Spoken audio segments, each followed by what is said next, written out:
Teachers in Nigeria continue to face mounting challenges that hinder effective teaching and learning, raising concerns about the future of the country's education system. One of the most pressing issues is poor remuneration. Many teachers, especially in public primary and secondary schools, earn salaries that are not commensurate with their workload and qualifications. In some states, teachers experience months of unpaid salaries, forcing them to take up side jobs or abandon the profession altogether. Another major concern is the lack of adequate teaching infrastructure. Many classrooms are overcrowded, poorly ventilated, lack basic furniture and instructional materials. Teachers often use personal funds to buy chalk, markers or even textbooks, limiting their ability to deliver quality education. Low morale, poor working conditions and lack of career growth have made the profession unattractive to many. Experts say addressing these issues is vital for improving Nigeria's education system. Joining us now for a chat about challenges facing teachers in Nigeria is the convener, Let There Be Teachers Conference, Oluwaseyi, Anifowose. It's good to have you with us. Good afternoon. It's good to have you. All right, Thank you for having me here. Indeed, you've heard the preamble, as it were. So give us a better picture of the major challenges confronting teachers currently in Nigeria. Okay, thank you for having me here again. It's so sad that the only profession that produces all of the profession is treated with so much disregard, right? The way people see teachers in the society is not something that some of us are proud of. You know, some of those issues that you've mentioned while you were talking, poor remuneration, you know, if we say that teachers build the future, but they can't build their own future, you know. So that's what there are many challenges that teachers are facing, and so we have come up to say no. Some of these things have to stop, right?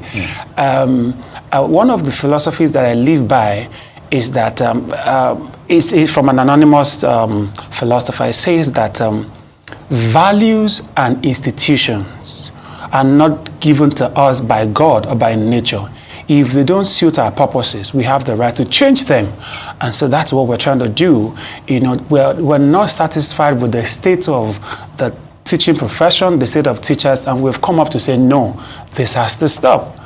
And that's why we're here. All right, what role do you think societal perception of teachers plays in the total, handling or the way they're being treated, especially by the government of the day when it comes to remuneration and, welfare package and all of that? What I'm saying is most times people go into the teaching profession because they were unable to secure maybe a 9-to-5 or their dream job. And then, they find themselves in those or within a school without the professional training or know-how to pass down knowledge to these young ones.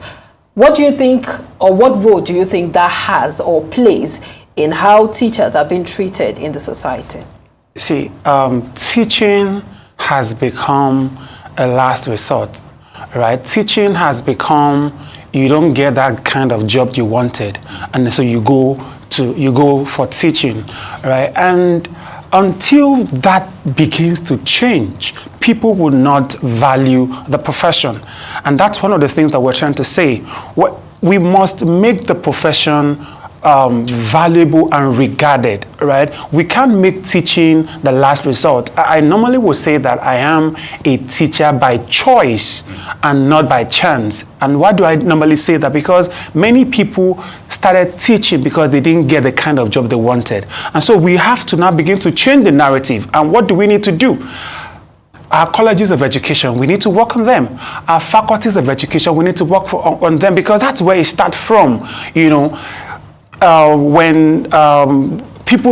students write JAMB, they say that, and then they peg the cutoff.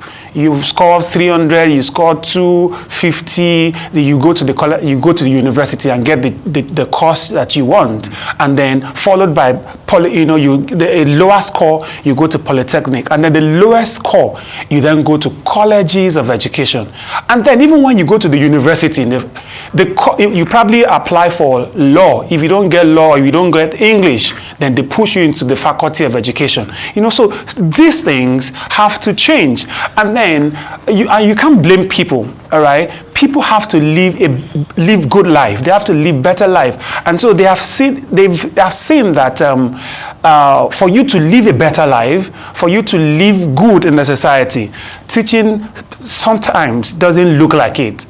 All right, and so we have to begin to change that narrative to say, so we have to pay teachers very well. All right, talking about even the issue of remuneration here.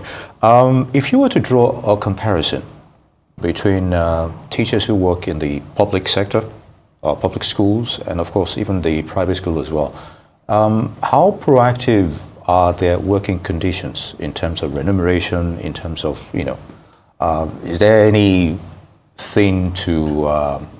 silver lining in that comparison, as it were? Or it's just a general issue that we've been talking about now? Yeah, there are still general issues. The only difference is maybe in some private schools, we get some teachers who are paid fairly well, and that's why we want to use this conference to engage the government so that teachers can begin to be paid well.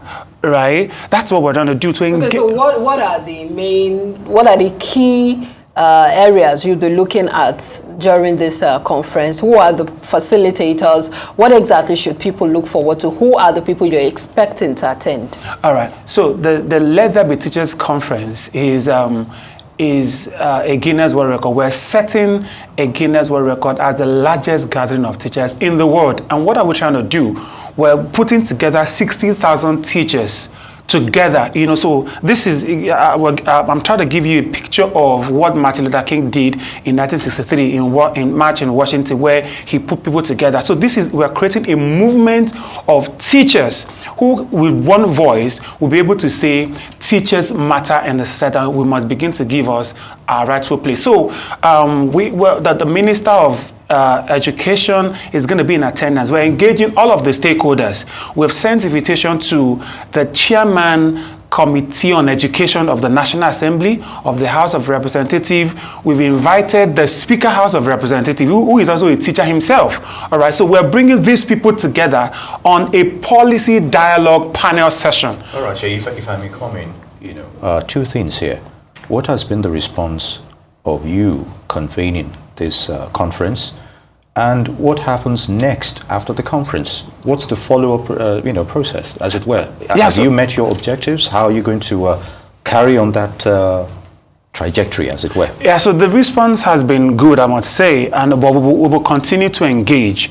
Now, so one critical thing that will come out of this conference is what I call a call to action communique. All right, so we've listed a list of few things, like 6 things that will make 60,000 teachers gather, all right, and put their signature on a communique which will be used to engage the National Assembly for a policy reform. All right. For instance, let me give you an instance. One of the things we have in that communique is that we're asking for a teacher-led education agency. All right. We do not determine who becomes the Minister of Education. We can't tell the government this is the person, or a commissioner of education. We can't tell. But at the very least, we're saying that give us a minister of education or a commissioner for education who is a teacher or who has an education background. You cannot take a doctor, a medical doctor, and put him and make him an attorney general of the nation.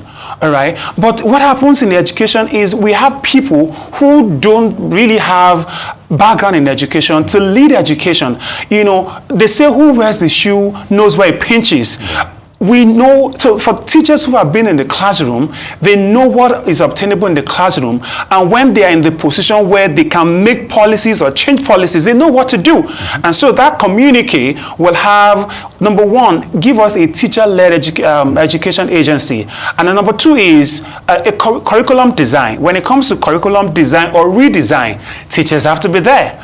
All right. So these are some of the. So to answer your question, so we're putting together a communique, a call to action communique, which will be used to engage the government for a policy reform afterwards. Very good. Well, we look forward to all of that, because indeed teachers they play a key role in raising the future leaders. Absolutely. And their welfare must really be prioritized. Thank you so much for your time. Oluwaseyi Anifowose, convener, Let There Be Teachers Conference.